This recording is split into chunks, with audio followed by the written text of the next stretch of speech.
Dia kata, aku dalam bank banyak ni. 10 tahun punya COVID, berapa puluh kali pun PKP, aku takkan kelapak. Oh, sakar.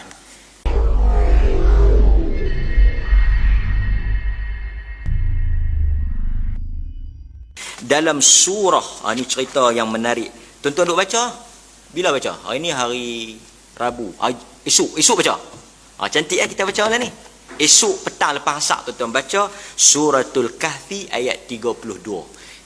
Esok lepas asar masa baca tang 32 tu ambil terjemahan. 1 sampai 31 baca saja, 32 tengok terjemahan. Pasal apa? Pasal kita nak baca malam ni.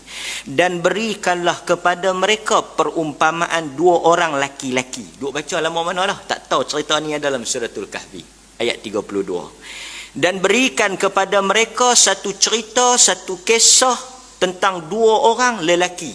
2 lelaki yang kami jadikan seorang daripada 2 orang tu, seorang ya, 2 di antara keduanya 2 buah kebun. Dia dapat 2 kebun yang kami kelilingkan kedua kebun tu. Saya terus terjemah pasal kita nak jimat masa. Dia ada 2 buah kebun ainab, anggur. Dikeliling kedua kebun itu ada pokok kurma. Tu dia. Dah tadi dalam tu penuh dengan anggur. Keliling tu pula buah tamar, pokok tamar. Kan? Kami buatkan ladang. Kedua buah kebun itu menghasilkan buah. Kebun itu tidak kurang walaupun sedikit buah. Lepas tu apa dia lagi? Dahlah banyak pokok. Satgi banyak pokok duk sapu daun. Nanya. Macam mereka duk tanam pokok kat taman tu. Tanam kita boleh exercise lah. Dia tak pokok ni pasal apa? Dia apa pemaju tanam. Bukan ada buah. Dia nak suruh kita exercise sapu dia punya daun. Memang tak ada buah. Tu dia punya falsafah dia. Mana fahamnya sangka buruk. Kan? Okey, tak apa kita sambung. Dah ada ladang anggur, dia bubuh pula ke atas kurma, dia bubuh pula ke atas ada apa? Kata Quran, kami alirkan sungai. Alirkan sungai. Tu dia tuan-tuan. Ini kalau grade tanah ni, nilai tanah ni bilion lah. Ada sungai masuk, tak payah duk buat tali ayak, tak payah duk buat apa? Kokyu, tak payah duk buat parit gila. Memang dah ada sungai dah. Ada sungai masuk meh. Tuhan kata ayak masuk. Tu dia tuan-tuan. Sungai masuk. Masuk. Apa lagi dikata Quran? Di celah-celah kedua kebun itu, dia sangat kaya. Dia berkata kepada kawannya yang mukmin tadi. Yang tak ada apa tu. Dia ada 2. Dia kata apa? Dia kata, hartaku lebih banyak dari hartamu. Orang kerjaku, orang yang bekerja dengan aku lebih kuat. Dia mula duk angkat diri. Dia tahan tengok. Hang ada apa? Aku ada kebun, ada kurma. Orang kerja ramai. Nampak? Sungai lagi kot tu. Dia memasuki kebunnya. Dia pergi melawat kebun dia. Dalam keadaan zalim terhadap dirinya sendiri. Dia berkata, yakni orang yang kufur nikmat tadi, dia kata apa?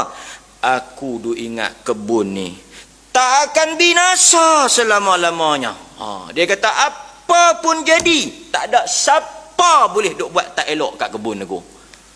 Pasal dia duk nampak subur, dia duk nampak buah, dia duk nampak sungai, dia duk nampak makmur. Dia tak nampak kata ada siapa-siapa boleh duk pi jahanam kebun tu. Dia kata apa jadi pun aku tak jatuh susah. Tu dia. Berapa ramai orang yang dia cakap, dia duk berasa yakin. Dia kata aku dalam bank banyak ni.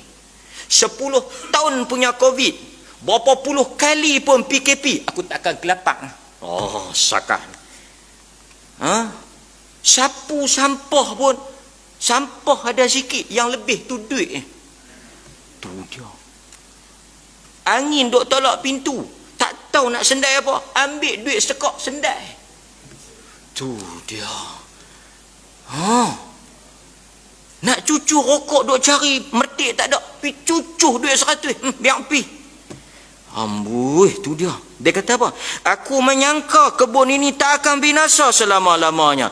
Aku tidak mengira dan aku tak percaya ni duk cerita kiamat, duk cerita kata Tuhan nak tanya rezeki, duk kata apa semua kata-kata kita ni semua Tuhan nak siasat apa semua ni, ini semua sembang.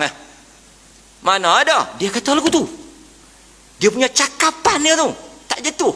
Dia kata hampa duk sebut kiamat, duk sebut suruh sedekah, duk sebut takut ni, esok Tuhan tanya RM1 pun Tuhan tanya ni kan, min aina iktasabah wa fima anfaqah. Tak berganjak kaki anak Adam. Tuhan tanya hang boleh mana ni? Mai mana duit hang ni? Hampir belanja aku mana? Dia kata ni semua sembang ya. Ana aku tanam pokok semua, aku kerja aku, semua usaha aku, pandai aku, tengok berbuah. Aku tak baca doa pun, mayang pun tak. Tengok. Okey. Lepas tu dia kata apa?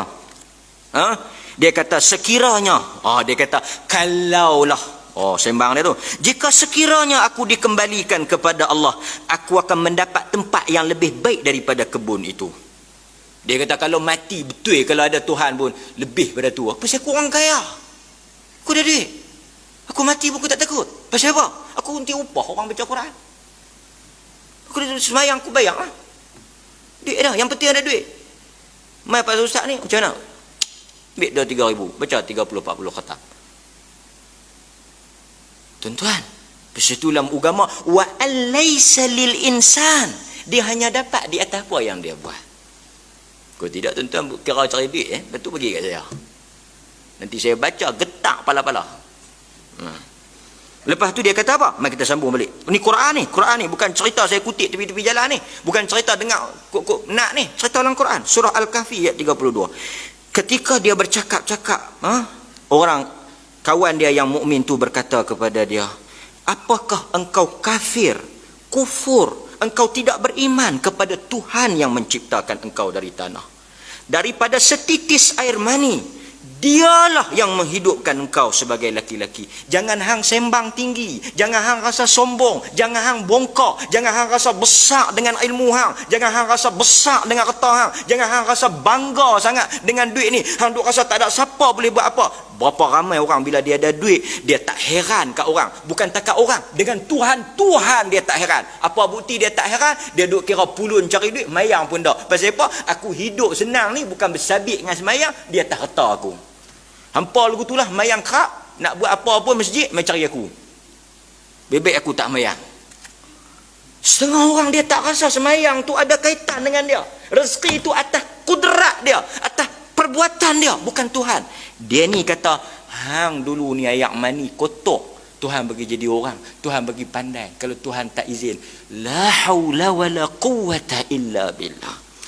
Dia kata apa? Mengapa engkau? Dia kata tak bolehkah engkau bila masuk ke dalam kebun, sikit lagi kita sambung, sebutlah Masya Allah, la quwwata illa billah. Tak bolehkah sebut semua ni dengan izin Allah? Tak bolehkah kau sebut kata Allah yang jadi benda ni? Pasal apa tak mau sebut? Pasal apa tak percaya? Apa tuan-tuan? Sekiranya kamu anggap aku lebih sedikit daripadamu, kalau hang pandang aku lekeh, hang pandang aku tak ada harta, hang pandang aku anak tak banyak, hang pandang aku miskin, mudah-mudahan Tuhan memberikan kebun yang lebih baik daripada kebun ini, dan Allah Ta'ala menjahanamkan kebun hang. Tuan-tuan, apa yang berlaku? Dia kufur nikmat tu.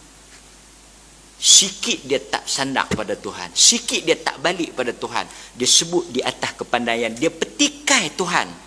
Tuan-tuan, apa berlaku? Akhir ayat itu, dan harta kekayaannya dibinasakan, lalu ia membolak-balik kedua tangannya. Dia jadi gila. Dia jadi gila. Tuan-tuan, payahkah Tuhan nak tarik sedah? Tak payah teruk-teruk, sakit dia. Ada 100,000, pergi cek, kanser otak. Doktor kata kena operate. Banyak mana? 89,800. Jolok mai. Lepas tu doktor kata yang tu operate saja 3 hari duduk hospital 20,000. Rentah kena buat tabung pula tambah ku atas. Bukan payah nak habis. Kita punya duk himpun sikit-sikit, tengok-tengok apa dia?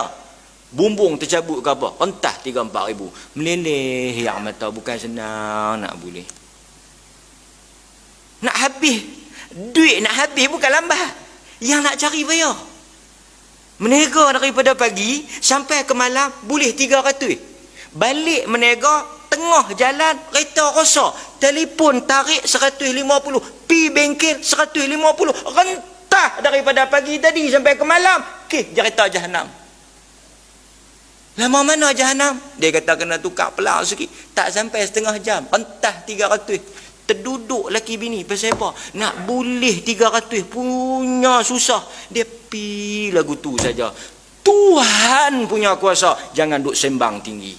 Jangan duk berasa kita yakin. Jangan duk berasa kata apa yang ada Tuhan tak boleh ambil. Jangan tuan-tuan. Dia tak pikut tu, dia pikut sakit. Dia tak pikut sakit, dia main ikut anak. Dia tak pikut nu, dia pikut ni. Kita duk rasa, saya simpan tahun ni, saya beli insurans ni, semua saya dah siap mana. Sebut la haula wala quwwata illa billah.